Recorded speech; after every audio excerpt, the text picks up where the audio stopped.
Let's review the knives in your knife block. The longest knife with a serrated edge is the bread knife. The next longest blade without a serrated edge is a slicing knife.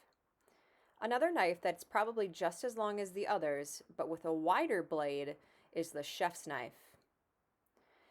You might have a utility knife, and finally a paring knife in your knife set. The paring knife has that angled tip. To steady your cutting board, you can put a towel underneath. You can also put a damp paper towel, and your cutting board will be nice and sturdy. Most cuts in the kitchen are done with the chef's knife. Let's take a look at how to grip the chef's knife. First, your pointer finger sits on one side of your blade, and then your thumb on the other. Yes, we're actually going to hold the bottom of the blade where it meets the handle. Your other three fingers should fold back and hold gently onto the handle. This grip gives you good control of the knife. Holding on too loosely or towards the back of the handle does not give you good control. Let's review the grip.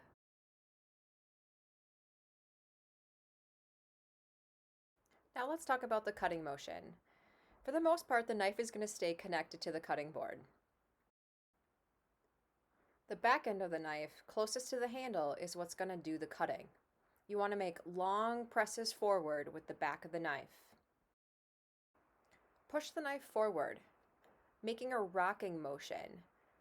The knife does not go very far from the cutting board.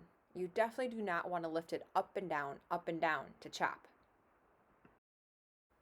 The tip of the knife is usually in contact with the board at all times, helping to make the rocking motion of the knife. Let's look at the knife grip and rocking motion from the side view. Pushing forward, the tip stays in contact with the cutting board, and the back of the knife does the cutting.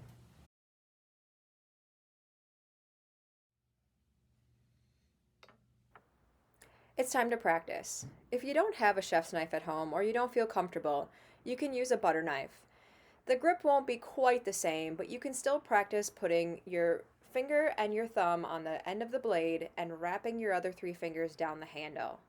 You can then practice keeping the tip of the knife on the cutting board and making the rocking motion. Now let's talk about what your other hand is going to do. The hand that is free, not holding the knife, is generally going to be shaped like a claw.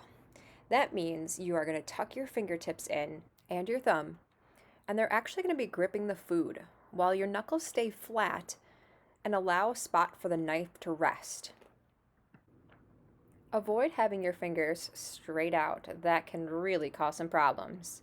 So the claw hand is going to have you tuck your fingertips and use your knuckles as a guide for the knife. Time to practice the claw hand. Tuck your fingertips in, rest the knife against your knuckles, then start the rocking motion of the knife. You can practice with a butter knife too. After some practice, it's time to videotape yourself. Make sure your camera can see your hands, the cutting board, and the knife. For your assignment, videotape yourself doing the following. Show how to hold the knife correctly. Show the rocking motion of the knife. Push forward, keeping the knife tip on the cutting board. Also show the other hand not holding the knife, making the claw.